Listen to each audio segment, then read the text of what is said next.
വൃക്ഷം എന്ന വിഷയത്തിൽ ശ്രീ പ്രഭാവർമ്മയുടെ കാതൽ എന്ന കവിത. ഉയരെ പച്ചപ്പോടെ നിൽപ്പതായി കണ്ടിട്ടാവാ,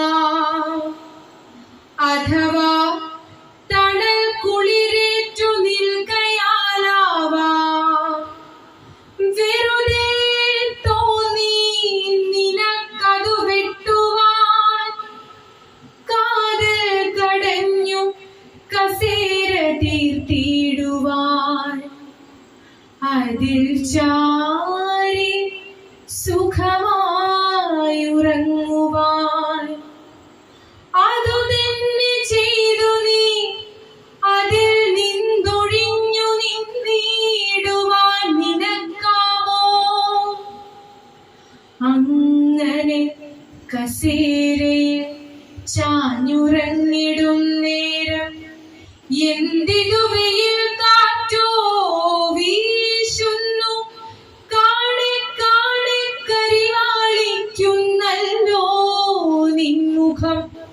ചുടുകാറ്റത്തിരിതീക്കനൽ പാറി വീഴുന്നിതെല്ലാടവും, ഒഴിയാൻ ഉടൽ പുറം കൊള്ളാതെ എന്തിൽ നിന്നു അതിവൈദഗ്ധ്യത്തോടെ വഴുതാൻ പണ്ടേ നിനക്കറിയാമെന്നാലും ഈ ചുടുവേനലിൽ നിന്നും ഒഴിയാൻ നിനക്കാവതെങ്ങനെ ചിന്തിച്ചു ഞാൻ.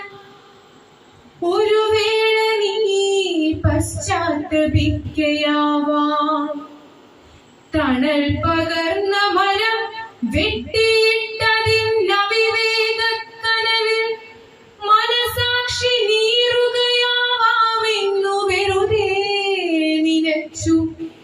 നിന്നെ തന്നെ ശ്രദ്ധിച്ചു ഞാൻ, അതു നന്നായി തിരിച്ചറിഞ്ഞെന്നോണം പുച്ഛച്ചിരി വീശി നീ നടക്കുന്നു.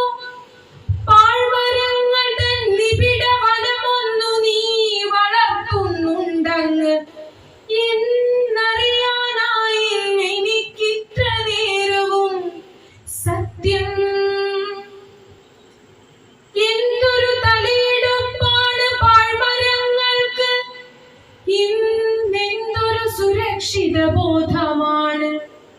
എന്തൊരു തലയെടുപ്പാണ് പാഴ്മരങ്ങൾക്ക്, ഇന്നെന്തൊരു സുരക്ഷിത ബോധമാണ്. ആരും വെട്ടിയെടുക്കാൻ വരില്ലൊരു നാളും, എന്നാളും കാതൽ തികഞ്ഞ മരങ്ങൾക്കേ അകമേ ഭയം വേണ്ടൂ.